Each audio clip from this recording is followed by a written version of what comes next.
Hi YouTube, in this video I am making some candy coated marshmallow wands and candy coated pretzel rods, and I decided let me just film this and take you along as I make these treats. I've been making these treats for about 3 years and they make such amazing party favors or simple treats to give to guests. And I am using my hands a lot. I am, touching them up, but these are really just for me and just for like my close family. So I felt comfortable just getting my hands in there. But of course, if you're making these for like other people, like use gloves, try to keep your hands as clean as possible. And if you don't use gloves, honestly, like gloves are just as dirty. Just constantly wash your hands and make sure you thoroughly dry them just to, keep things safe. Because these are no bake treats, by the way. Anyways, with all that health and safety stuff out of the way, I just used some meltables from Michael's. I don't think I showed the brand, but essentially any like melting wafer works. I just melted this for about a minute and 30 seconds. My microwave, I don't know if it's just the way it is, but I can melt candy melts for a minute and 30 seconds without them burning, and that's not even enough. So I just melt them for that time, mix it up, then melt them, then throw them back in the microwave until they're nice and smooth, as you can see here, where I can jiggle the cup and the candy melts move inside.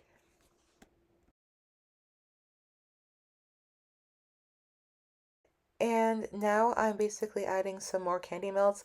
This is a different brand. Like I said before, I think any candy melt works as long as you just melt them accordingly, and you try to keep them the same color or the same brand. So for example, I'm using, not the same brand, but I'm using bright white candy melts, which have like a more matte look and a different kind of texture and feel to it compared to like just regular white candy melts.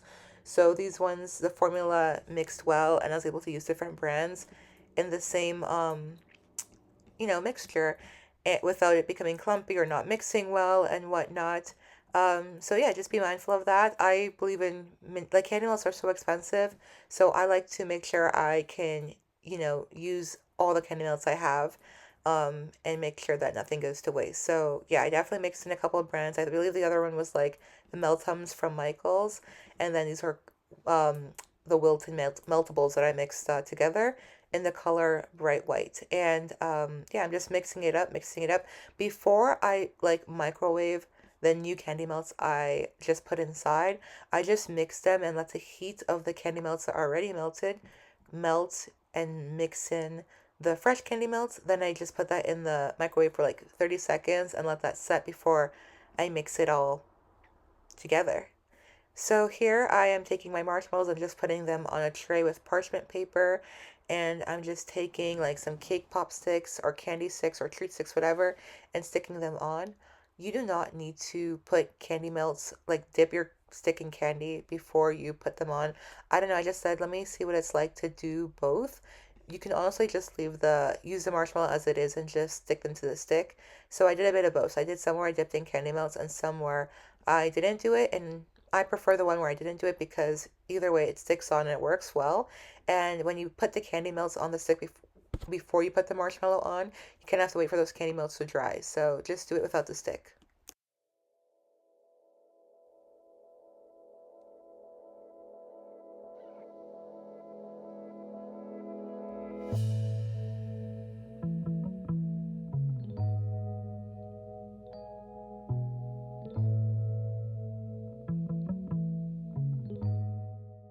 Next, I am taking that candy melt mixture that I put aside and I'm just mixing it all up with my butter knife.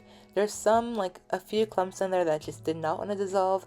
Just gonna let that be, and eventually it will dissolve when I add in my coconut oil to, liquefy this mixture up. Because as you can see here, while it's nice and melted and everything, it's not really that good for dipping because it's still so thick. And when you want to dip something, you want to simply dip it and pull it out. So what I'm doing to liquefy this even more is adding coconut oil as my like lard to make this to thin out the candy melt, so I can easily dip the pretzel and the marshmallows in like one go, as well as maximize the amount of chocolate I have for dipping. This saves so much time, money, and it just makes your life so much easier, and I wish I discovered this earlier. And as you just saw, I also added a little bit of red food coloring to make this pink because that's the color I was going for. But back again with the coconut oil. You can also use lard, you can use vegetable shortening, Crisco, whatever oil-based, fat-based product you have. That's really good for thinning out candy melt, so you can dip the pretzels or whatever treats you have, like I'm doing right here, easily in one go with as much chocolate as you need for the pretzel, as well as, making it just nice and easy to dip the pretzel, opposed to like it being super thick and the pretzel being coated in super thick chocolate or candy, but anyways. Um, so yeah, as you can see here, I am just taking the pretzel and I'm putting it inside the candy melt. Then I'm just using the pretzel and like spinning it around to get rid of that excess candy melt.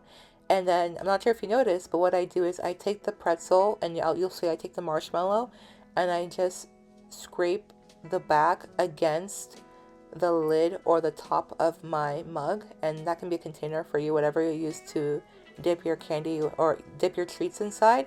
And I'm scraping it against the side or the edge of the cup because I don't want it to pool at the back. So when I used to make treats before, I would never do this, and then there would be like a pool of like candy melts on my parchment paper and it'd just be so messy, and I'd have to like cut the candy right off the pretzel just so it looks like a pretzel rod and not a wand of puddled chocolate, and it just makes it look super cleaner and super neat.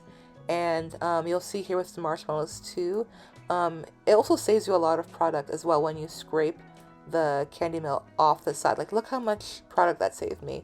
So yeah, that's basically it. So just to recap, once you melt your chocolate, to make it nice and thin, to make things easier to dip, just add some coconut oil. And if you don't like coconut oil because of the flavor or the smell, or just add some like lard, Crisco, vegetable shortening, that works. I also recommend, do not buy bougie coconut oil. Just buy like the regular coconut oil.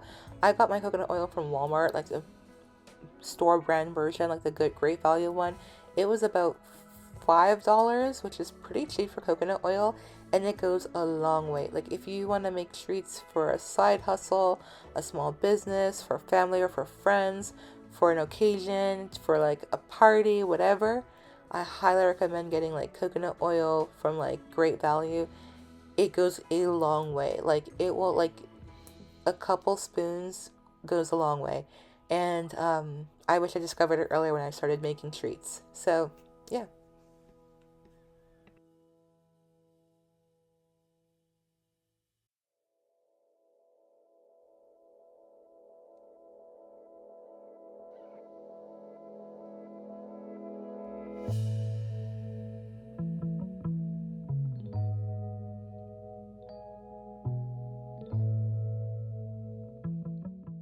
So as I put my marshmallows and pretzels aside to cool down and let that chocolate or candy melt harden, I am just taking the excess pink candy coating I have, putting that into a Ziploc bag, and I'm going to start making my little piping mechanism to drizzle across my cool treats.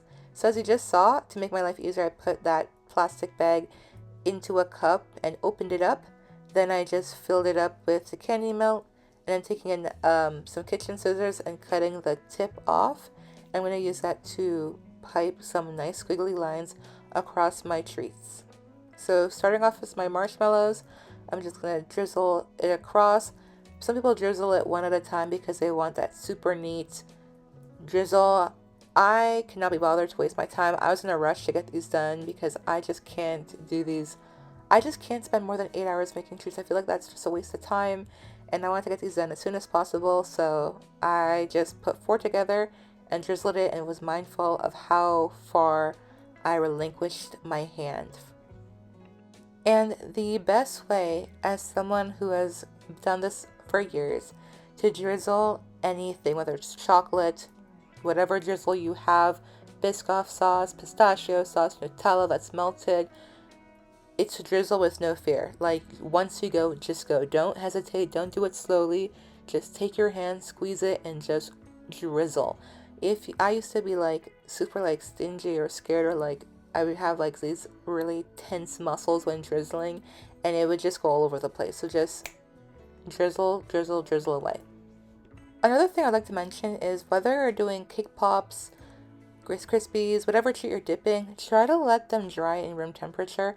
That allows for the chemistry of the candy and the treat you're making to just thoroughly have great contact. Sometimes if you throw it in the fridge and like or the freezer and just blast freeze it because you're trying to get this done in a hurry, when you're drizzling or decorating it, it doesn't really allow for the toppings to stick on. Sometimes I would be in a rush and I would throw them in the freezer or the fridge to chill, and the drizzle would just like come right off. So yeah. Anyways, as you're seeing right here, like I said before, I do not want to waste chocolate. Candy melts are not cheap in this economy or ever. So what I do is I get my leftover pink candy melt. I use the same cup and I just add some more white candy melts in there. It makes this really light pastel pink. And then purple is a secondary color to red. So all I do is add some pastel pink food coloring and then just dip that away, and it came out looking pastel purple, which is the color I was going for.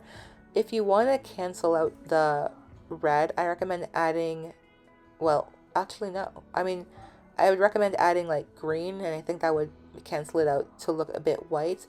But I didn't really need to do that because the pastel pink was so faint.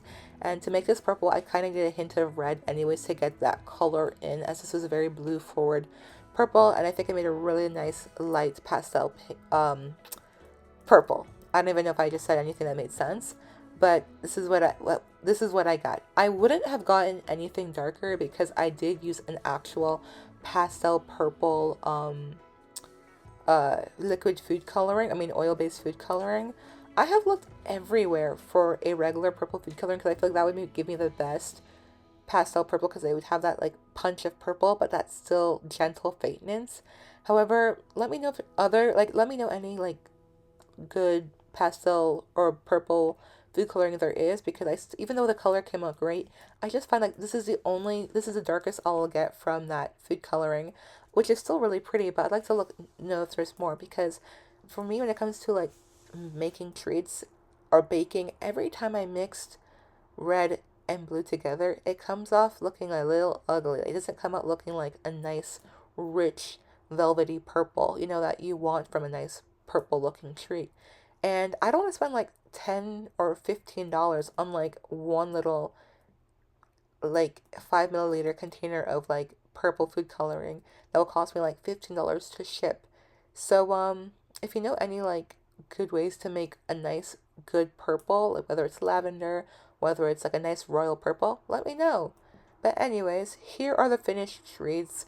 They taste so delicious. I love candy dipped marshmallows. It's my bad habit. And candy dipped pretzels, anything that's sweet and salty just gets me.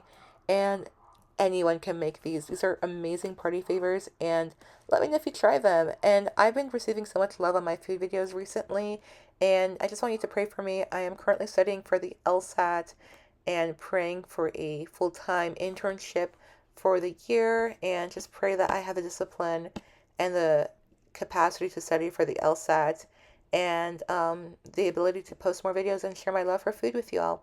So stay tuned for my next video. It might be a little bit different, but I'd like to stem away and make more content that's really about who I am, and I just love food.